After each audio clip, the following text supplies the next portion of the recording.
Everybody joining me next up on the show, as I promised at the top of the show, Chris Lee. Check him out over at the Southeastern 14 and VandySports.com. And Chris, appreciate the time coming on the show. Oh, always a pleasure. Thank you for having me. Oh, yeah, absolutely glad to have you on as always. Y'all do a great job over at Southeastern 14. It's got to be really one of the more, or coming off one of the more busier times with everything on college basketball, then when baseball's going on at the same time, and then spring football's going on. I was talking with somebody a while back. I said everybody looks at football as this busy time, but the springtime has got to be actually one of the more busier times when you're covering college athletics or a conference like this. Yeah, I think that probably March is my busiest time, and it kind of busies you to the point of exhaustion. Because you're trying to follow a lot of things. Football's always going on in the background. The NCAA tournament and SEC basketball have probably never been a bigger brand, at least in a long time, but probably ever. And then you've got baseball, which is probably as strong as it's ever been. It is a lot to follow. Yeah, I don't even know the people that also add the softball coverage in there. How they go about doing it. Yeah, we've drawn the line with that one. We would like to, but you've got to be realistic about what you can do. Yeah, absolutely. I guess that's more like for if you're a beat writer or for a team or something like that, and you're probably jumping around all different places. Not SEC related, but obviously, you guys were covering the tournament, everything going on there. Of course, Alabama did not make it to the national championship game, but UConn and Purdue, Monday night's championship game. Anything special stick out to you about that game? I just think UConn's dominance to me was a story. Purdue was a really, really good team, and I thought this has got a chance to be, one of the best championship games we've ever seen, and it just never really materialized that way. And I think that had a lot to do with UConn. I mean, I go back and look at them now, and I know Klingon got injured some, but my goodness, you almost wondered in watching them how they ever got beat by anybody. They're so good, the way they were able to choke off Purdue's three-point shooting. I'm not going to say they just gave Edey what he wanted, because they certainly didn't, but he did get, 37, 39 points, whatever the tally was, and they weren't easy for him. Klingon did a great job, but I think they were the number one three-point shooting team in the country. And, I mean, I haven't checked it, but I bet the makes and the hits probably for Purdue were season low. And to be able to do all that at once was just amazing. And it's a reason Connecticut was what it was. I think Dan Hurley now, I don't know, best coach in the game might be premature when you got guys like Bill Self and John Calipari that have achieved a lot of things over a longer period of time, but certainly right now he's got that program rolling in a way that nobody else has done lately. And I think it's a testament, because I think it's harder than ever to dominate the game with all the parity and the portal and everything. And just what an amazing run we witnessed for UConn through all of it. Yeah, I think their average margin of victory was greater this tournament than it was last year. It was like 14, I think, last year. Now, they're just stat up during the game last night. I think it was at that time going into last night. Monday night was like 18 points.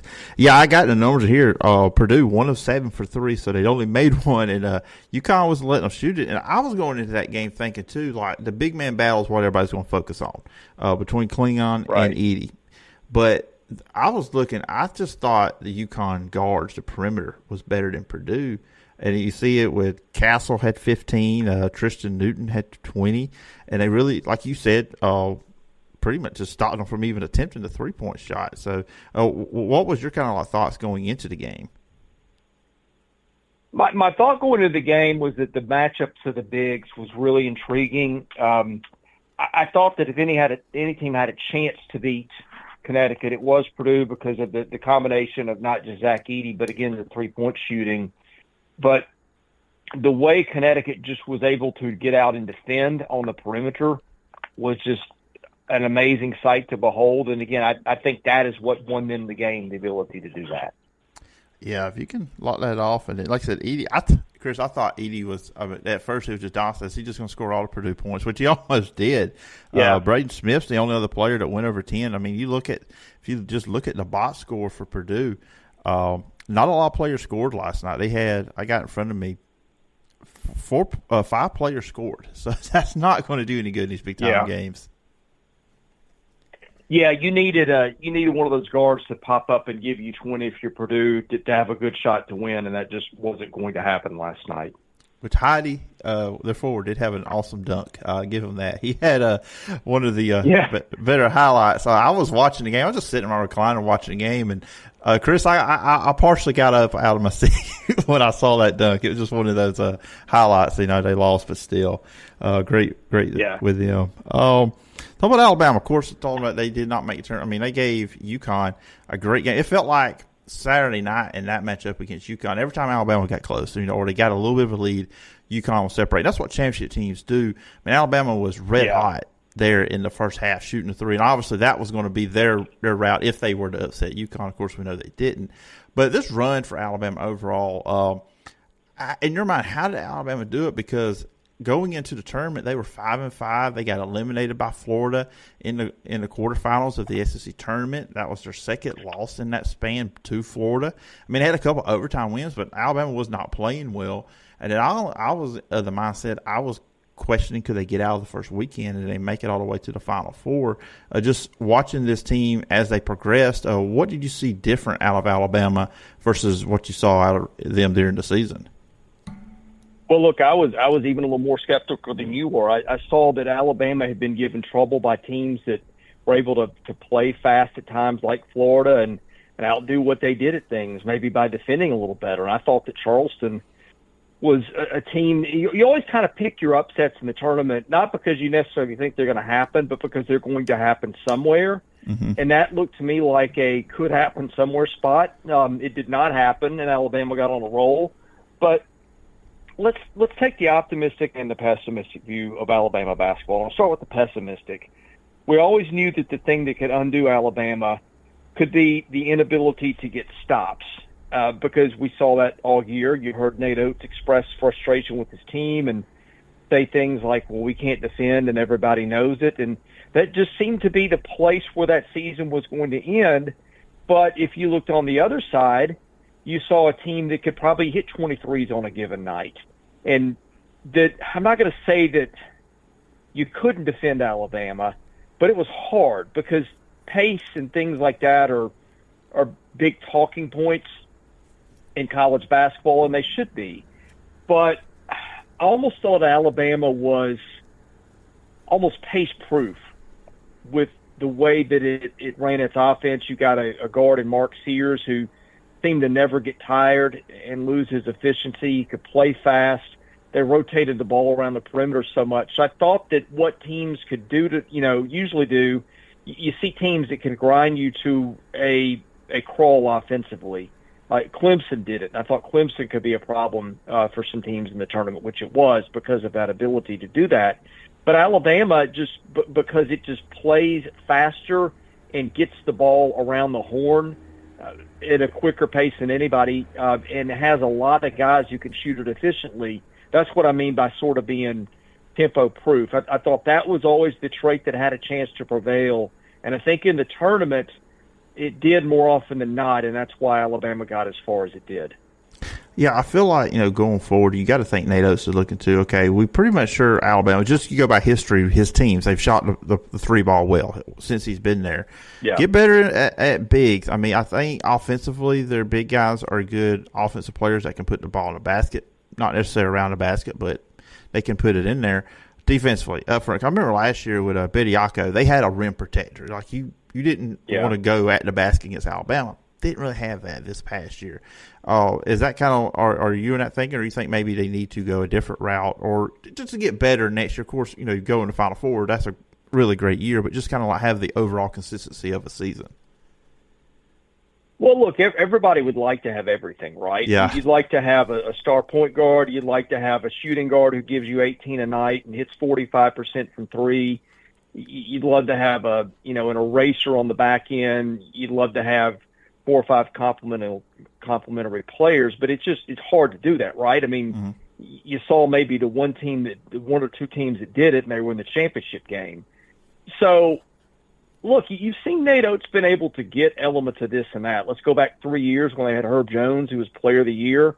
It was a guy that team defended well. The team last year, even though it didn't get as far in the postseason as this one did, was a better team overall. And part of the reason was because it defended. It had a star in Brandon Miller, who was a one and done. This year it was guys that a year ago Alabama fans had never heard of, and Mark Sears. And, Ryland Griffin was on the team too. But you get the point.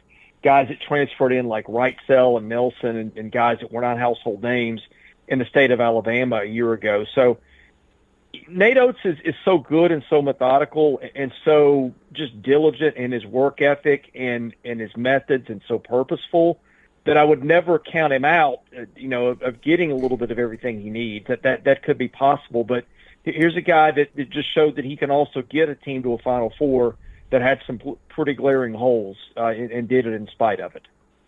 Yeah, exactly. I live in Alabama. I mean, Alabama football fans look at the basketball team. They think they got to have everything, Chris. Alabama fans, they're kind of in that mindset. We got to have everything. That's what they think. Talk about Coach Calipari leaving Kentucky. And this is kind of like a broad, general question, but why to go to Arkansas?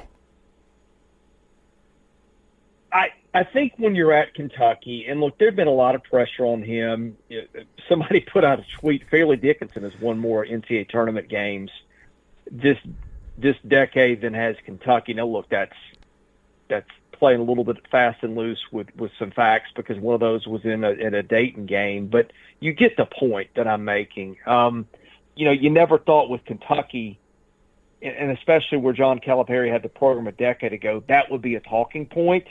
And it just felt like that $33 million buyout was an albatross around everybody's neck. It sort of bound him to Kentucky because it's hard to pay that amount to make a coach walk away, although I think Vanderbilt just did that with an amount pretty close when it got rid of Jerry Stackhouse. So there is that. But that was kind of the thing that it was almost like being in a bad marriage that everybody knew needed to end, but you had to stick it out for the sake of the kids or whatever. And with his relationships with the Tyson Chicken people and some Arkansas boosters and Hunter Yurchek sort of being in a bind with missing out on some top targets, it's one of those, I don't know, almost marriages of convenience. Kentucky is happy because he walks away and somebody else is paying the buyout. Calipari is happier because he's walking away and not having to deal with that albatross of expectations and not making the Final Four in how many ever years it's been now, longer, 8 years or whatever it's been. That's one of those that you're thinking, all right, it's hard to pull off, but if you're in a spot where you can pull it off, it makes sense for a lot of people, and I feel like that's where maybe that's settled. Yeah, and that's kind of like been a commentary. I've seen a lot. It was good for both. Good for Arkansas, obviously, and then good for Kentucky because, just sometimes it's just you need a break. You need to separate. We've seen that a lot because it gets stale. And I know we're looking at Kentucky. It was 2019 last time they got out of the first weekend. What do you think? What is Arkansas getting with this John Calipari?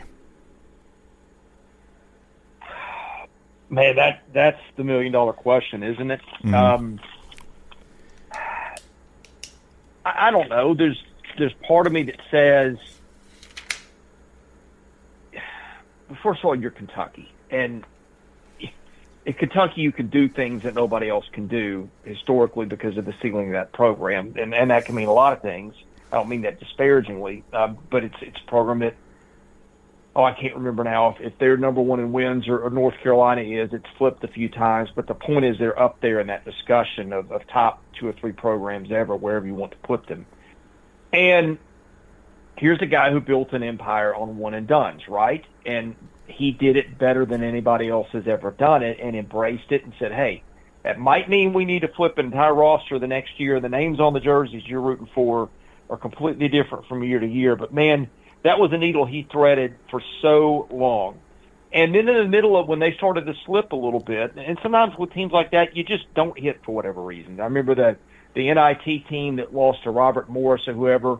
For whatever reason, that team just didn't hit. And occasionally with young kids, some of them aren't as good as they were cracked up to be. You have chemistry issues, whatever. There are ways we can name where it goes wrong. But it felt like for the most part he had that one-and-done model. And you all remember where it started with Cousins and Wall and some of those guys on his first teams and how good they were. Well, and then comes COVID in 2020, and the tournament gets canceled, and the landscape changes, and the portal opens, and NIL, and all these things. And all of a sudden, the way that he's built his program, he's vulnerable because now other teams are fielding teams that aren't as talented as his.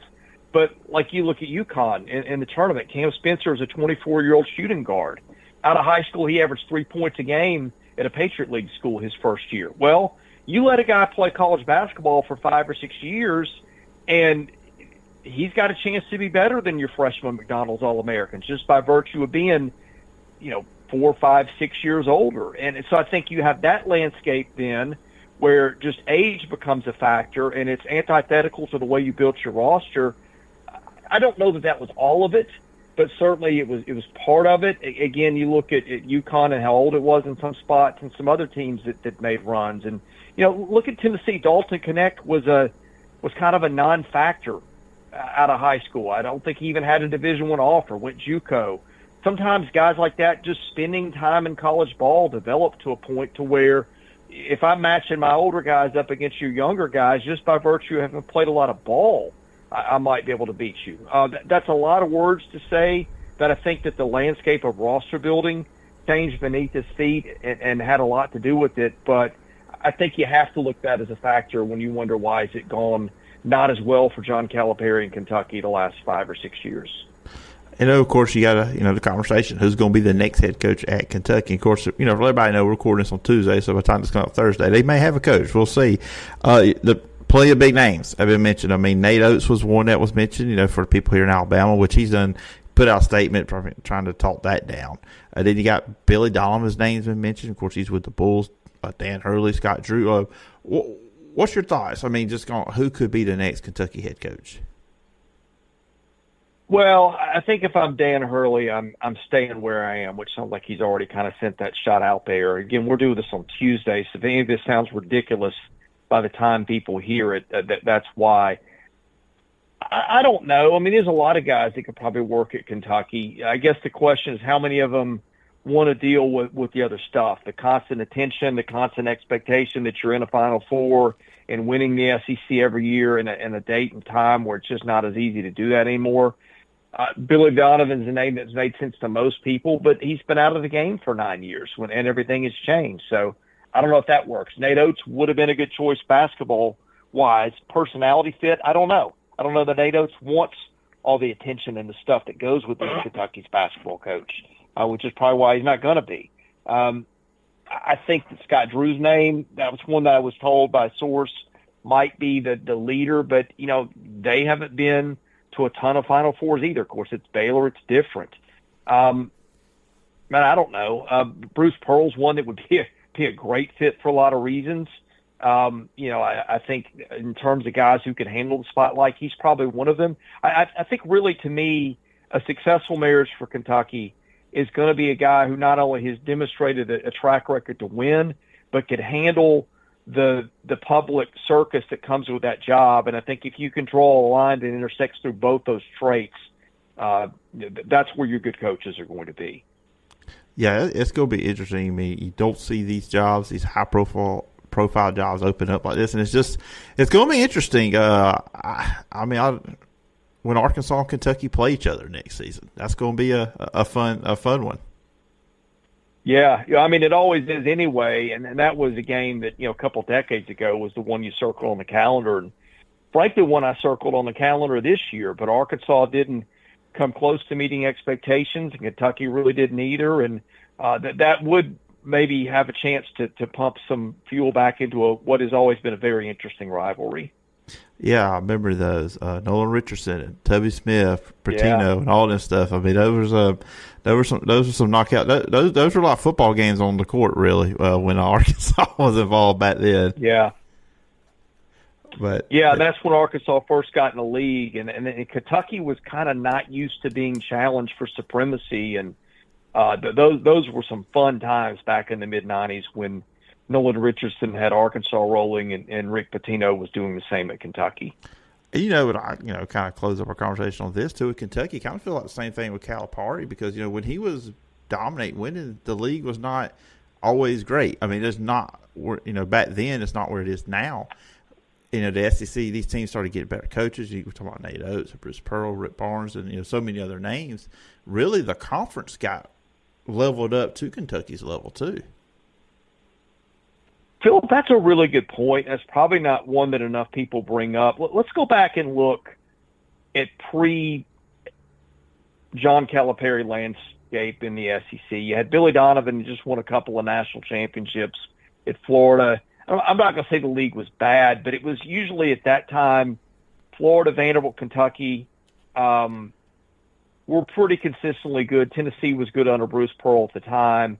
But the rest of the league was kind of hit and miss. And you fast forward to now. I mean, if you had said 10 years ago that Auburn and Alabama were going to be basically powerhouses in the league and sell out the buildings every night, I think people would have laughed at that, but that's where we are. I'll give you another good example. Ole Miss has not been one of the most basketball-relevant schools around, but Ole Miss has now got a top 10 coach in Chris Beard. Mm-hmm. And I know how that happened. I know it's kind of a special situation. In a normal spot, Ole Miss is not going to get a Chris Beard, but it's got a Chris Beard. And Oxford's a place where the care level for basketball hasn't been very high historically, and there haven't been a lot of wins, a lot of NCAA tournaments and Sweet 16s and no Final Fours and all those things. And all of a sudden, you've got a program that's trying to think like a perennial Final Four type team with the hire it made, in spite of the baggage that came with it. And I just think you look across the league, Tennessee's been a school that's been kind of up and down. Rick Barnes has had them on a pretty good trajectory the last half dozen years or so where they're consistently good.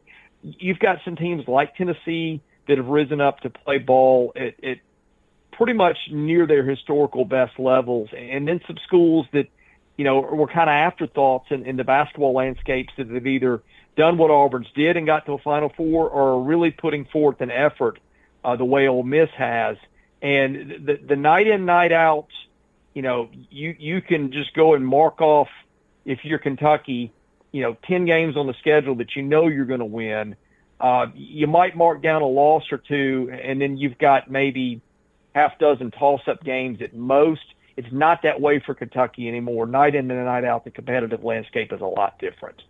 Yeah, I remember years there were some the teams Calipari had. He had all the 5-star freshmen coming in. Some people were like, could this team go undefeated in the SEC? You wouldn't dare have that conversation now. No. I mean, look, like I said, Connecticut, to start back where we started, I watched that team. It was hard to see how they lost a game to anybody. Mm-hmm. I know injuries were part of it, but even a team that dominant is not going to run the table. I think Kentucky teams that used to lose, 3, 4, 5 games now, you roll that same team out there because of the portal and just the competitive landscape and the way it is hard to dominate college basketball now. Maybe that same team loses 8 where it would have lost 5 before. Yeah, so it's going to be interesting where Kentucky goes, and just the conference overall. I think the basketball side with the league is healthier than it's probably been in a long, long time. And I think me and you could probably keep talking about this stuff for another 25 minutes. But yeah. I told you 20 went a few minutes over. We didn't get to the football stuff we was going to talk about, but it's been fun. Well, hey, I've got a minute if you need it. So. All right, so I'll go. I'll throw it, since we talked Alabama and hoops. We'll leave Alabama to the side in football. Auburn football. Of course, they had their spring game this past weekend. Everybody's a question with Auburn. I think everybody is quarterback. Bruce. I'm about to say Bruce Pearl. Also focused on basketball. Hugh Freeze has made a point of getting better at all positions. But just your thoughts, Hugh Freeze going in the year 2. What would be? Just what are your thoughts with Freeze going into year 2 and just how important that is?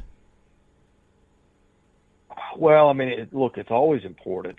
Auburn has had runs where it's, won a few years in a row against Alabama, and then when that bar of expectation gets raised and it doesn't continue, that's when a coach is gone. Now Alabama's taken it to a different level the last 15 years or so. But the fact remains that Alabama and Auburn are always going to be tied very closely together. And whenever coach loses a couple games in a row to the other one's probably going to be out of a job. Now, I'm not saying Hugh Freeze has to come in and beat Alabama this year, but you know how that works in that state because you've seen it. I was surprised last year that Auburn wasn't better offensively, but I guess it goes to show you that if you just got some limits at some spots, and certainly theirs was in the wide receiver room, that it's just not going to work no matter how smart your coach is. There's too much talent in this league. I think now as much has been made of them revamping their receiver room through the portal and through high school recruiting. And for full disclosure, I've not seen their spring game. My head has been really entrenched in baseball and basketball. But I think you got to have quarterback play and receiver play. That was something that Auburn didn't have a year ago, maybe more on the receiving room than the quarterback room, given Peyton Thorne's track record at Michigan State, where he'd had some good seasons. But I think they got to get that right. I think the defense was pretty respectable. It wasn't the most probably star-laden defense with names and draft picks that Auburn's had, but I think anytime you're a coach who's renowned for offense and you're pretty decent on that side of the ball, that's got to be a little bit encouraging because I think you give Hugh Freeze time, and you would have to think that offensively he'll figure it out. So I guess if you want to put a sunny spin on it, maybe you can explain their offensive struggles a year ago just by talent and personnel issues that he inherited that were just not enough time in the cycle to fix. But they were pretty competitive on defense, and that's what you always worry about with offensive coaches. Yeah, I remember his first comments when he took the job. I think when he first got in front of the team in practice in last spring, he told us that this does not look like what an Auburn roster should look like. So, and yeah. I tell you one thing, just little cliff notes on the spring game. If you do plan to go forward at some point and check them out, they do have a receiver now in Cam Coleman. It looks like they may have a star there, but again, quarterback. It doesn't matter how good you are a receiver, Chris. If you don't have a guy that can get him the ball, that's an issue. But it's going to be interesting with them, all this basketball stuff, and I appreciate you taking the time and go a little bit longer than we had planned. If the listeners, viewers want to check you out, where they can find you, and tell them about Southeastern 14. Yeah, Southeastern 14 exists to cover football, baseball, and basketball at a very high level. We've kind of taken a few weeks off with football, although we've gotten back into that. We've hired a guy from your state named Chase Robinson. You may or may not know Chase. Oh, yeah, he's been on the show. Good job yeah, he covers college football for us now, or SEC football.